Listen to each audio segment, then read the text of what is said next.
राजधानी लखनऊ में आज यजदान बिल्डर के अवैध निर्माण को, उसके बनाए हुए अवैध अपार्टमेंट को गिराया जा रहा है। उसको जमींदोज करने की कार्रवाई शुरू हुई है। आप देख सकते हैं सीधी तस्वीरें कि किस तरह से लखनऊ का पॉश इलाका है प्राग नारायण रोड, जहां पर इस बिल्डिंग को तैयार किया गया था। आज जब एलडीए इस बिल्डिंग को गिरा रहा है, उसका कहना है कि बिल्डिंग नजूल की ज़मीन पर बनी थी, इसकी एनओसी नहीं थी और इस बिल्डिंग को तैयार किया गया, जिसके बाद इसे गिराने की कार्रवाई की जा रही है।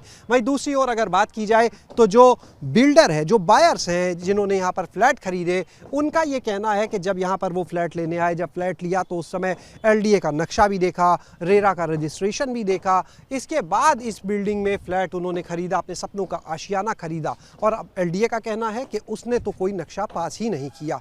आप बहरहाल तस्वीरें देख सकते हैं। बिल्डिंग पर आज जो कार्रवाई शुरू हुई है, ये टॉप फ्लोर है जहां से इस बिल्डिंग को गिराने की कार्रवाई शुरू हुई है। महाराष्ट्र से यहां पर एक्सपर्ट्स की टीम को बुलाया गया है, जिसकी निगरानी में इस पूरी बिल्डिंग को जमींदोज किया जाएगा। 6 फ्लोर की करीब 48 फ्लैट है इस बिल्डिंग में, जिसमें से बताया जा रहा है लगभग 36 फ्लैट बेचे जा चुके हैं, यानी लोगों ने उन्हें लाखों रुपए देकर एक एक फ्लैट के खरीद लिया है यहाँ पर। और अगर बात करें अब इस पूरी बिल्डिंग की कहानी को लेकर, तो यहाँ आज एलडीए का कहना है कि नक्शा पास नहीं है, इसलिए अवैध रूप से निर्मित है, गिरा रहे हैं। लेकिन सवाल ये उठता है कि अगर ये निर्माण अवैध था तो अब तक एलडीए कहाँ सोया था, अब तक एलडीए के अधिकारी कहाँ सोए हुए थे। और सबसे बड़ा सवाल ये है कि जब ये अवैध निर्माण हो रहा था तो उस समय जो यहाँ पर एक्सीएन थे, जो जेई थे, जो एलडीए के दूसरे अधिकारी थे, वो क्या कर रहे थे, उन्होंने आंखें क्यों मूंदी हुई थी। साफ जाहिर है कि कहीं ना कहीं बिना मिली भगत, बिना उनकी सांठगांठ की ये अवैध निर्माण नहीं हुआ था। तो अब सवाल ये कि जब ये बिल्डिंग गिराई जा रही है, अवैध निर्माण गिराया जा रहा है, तो उन अधिकारियों पर कार्रवाई क्यों नहीं। अब तक एलडीए का कहना है कि उन लोगों को चिन्हित भी नहीं किया जा सकता है। अगर इस बिल्डिंग की बात करें तो मुख्यमंत्री आवास से बामुश्किल 1.25 किलोमीटर की दूरी है। एलडीए जो आज इस पर कार्रवाई कर रहा है, वहां से लगभग 1 से 1.25 किलोमीटर की दूरी है। और जहां पर हम मौजूद हैं, जिस छत पर हम खड़े हैं, जहां से ये बिल्डिंग भी दिख रही है, जिसे अवैध निर्माण कह के आज गिराया जा रहा है, और यहां से एलडीए का कार्यालय भी नजर आता है। कितनी दूरी पर है आप सामने की तरफ देख सकते हैं, क्योंकि दूरी यहां से ज्यादा है थोड़ा सा, तो कैमरे की एक अपनी सीमा है। ऐसे में सामने बिल्डिंग दिख रही है जेपीएनआईसी की, जो एलडीए से जुड़ी हुई है, वहां पर एलडीए, यानी अगर एलडीए की छत पर भी चढ़ जाए तो ये अवैध निर्माण नजर आता है। सवाल ये कि जब ये बिल्डिंग तैयार हो रही थी, जब ये अवैध निर्माण हो रहा था, तो उस समय जो लोग यहाँ पर तैनात थे, जिनकी सरपरस्ती में ये निर्माण हुआ, उन पर आखिर कार्रवाई कब होगी। बायर्स भी यही सवाल कर रहे हैं, लेकिन किसी सवाल का जवाब अधिकारियों के पास नहीं है। बहरहाल इस बिल्डिंग को तोड़ने का काम आज से शुरू कर दिया गया है।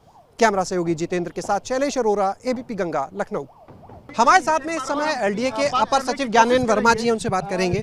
सर, आज ये बिल्डिंग जो गिराई जा रही है, इसके पीछे सब लोग कहानी जानना चाहते हैं। असल में है क्या समस्या कि बिल्डर कुछ कागज दिखा रहा है, बायर्स कुछ कागज दिखा रहे हैं, एलडीए कुछ बता रहा है, क्या है पूरा मामला? नहीं, एलडीए जो हमारे पास पेपर हम वही बता रहे हैं कि इन्होंने 2015 में नक्शा दाखिल किया था, लेकिन नजूल की एनओसी ना होने के कारण इनका नक्शा जारी नहीं हो पाया।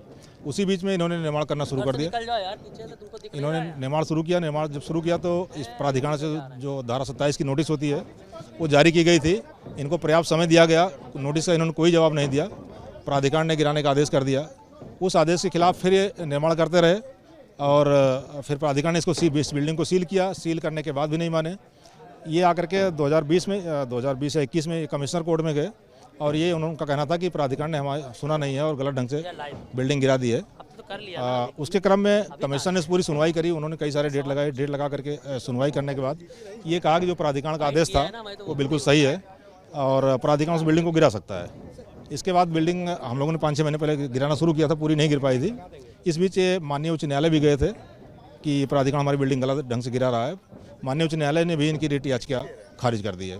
उसी क्रम में हम लोग आज इसको गिराना शुरू किए हैं, और लगभग 1 महीने का समय लग सकता है इसमें। एक चीज़ जानना चाहेंगे, जो यहाँ के बायर्स हैं वो कागज दिखा रहे हैं, नक्शा दिखा रहे हैं कि पास था, तभी हमने यहाँ पर ये फ्लैट लिया है, रेरा में रजिस्ट्रेशन। हमारे यहाँ से कोई नक्शा पास नहीं हुआ है। इन्होंने रेरा में रजिस्ट्रेशन कराया होगा और वो उस पर अपलोड किया होगा नक्शा, लेकिन हम प्राधिकरण से कोई नक्शा जारी नहीं हुआ।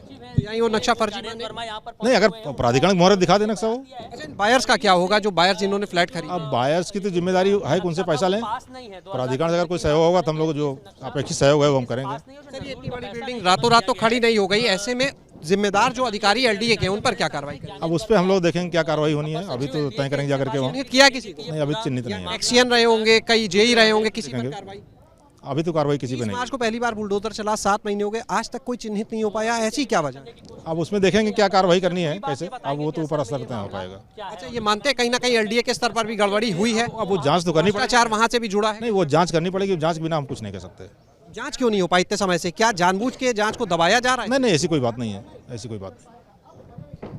तो यहाँ पर आपने देखा कि इस समय अपर सचिव ज्ञानेंद्र वर्मा हैं, उन्होंने साफ तौर पर कहा कि यहाँ का कोई नक्शा एलडीए से पास नहीं है। नजूल की ज़मीन थी, उसकी एनओसी नहीं मिली, उसके बाद कई बार नोटिस दिया गया, लेकिन तब भी यहाँ पर इस पूरी बिल्डिंग को तैयार किया जाता रहा। लेकिन सबसे बड़ा सवाल ये उठता है कि जो यहाँ पर एक्सीएन रहे, जो यहाँ पर जेई रहे, वो जब देख रहे थे कि ये बिल्डिंग तैयार हो रही है तो कार्रवाई क्यों नहीं हुई? कहीं ना कहीं ये साफ जाहिर है कि एलडीए तक इस भ्रष्टाचार की जड़ें गहरी हैं काफ़ी, और जो अधिकारी हैं वो ये भी नहीं बता सकते कि आखिर कौन इसके लिए दोषी है, या फिर बताना नहीं चाहते, छुपाना चाहते हैं दोषियों को। जो एलडीए के दोषी हैं उनको बचाना चाहते हैं, क्योंकि पहली बार जब इस बिल्डिंग पर 30 मार्च को बुलडोजर चला, उसके बाद आज लगभग 7 महीने हो गए, लेकिन इन 7 महीने में भी जो भ्रष्टाचारी, जो दोषी एलडीए के लोग हैं उनको चिन्हित नहीं किया जा सका है। जो बायर्स हैं यहाँ के, उनको लेकर जब हमने अपर सचिव से बात की तो उन्होंने एक ही बात कही कि बायर्स अपना पैसा बिल्डर से वापस मांगे, जो एलडीए सहयोग कर सकता है वो करेगा, लेकिन एलडीए की जिम्मेदारी कोई नहीं बनती है ऐसे में। लेकिन अब सवाल ये उठता है कि इस पूरे प्रकरण में बायर्स जो हैं वो कहीं ना कहीं सफरर हो चुके हैं, वो कहीं ना कहीं आज पीड़ित हैं। उनके जीवन भर की पूंजी इसमें, जिन्होंने फ्लैट खरीदे हैं, वो जा रही है, लेकिन उन्हें राहत कैसे मिलेगी? और जो जिम्मेदार हैं इसके, वो सिर्फ बिल्डर नहीं बल्कि वो एलडीए के लोग हैं, जिनकी सरपरस्ती में, जिनकी शय पर यह बिल्डिंग बनी, क्योंकि अगर एलडीए चाह लेता तो ये बिल्डिंग बन ना पाती। कैमरा सहयोगी जितेंद्र के साथ शैलेश अरोरा, एबीपी गंगा, लखनऊ।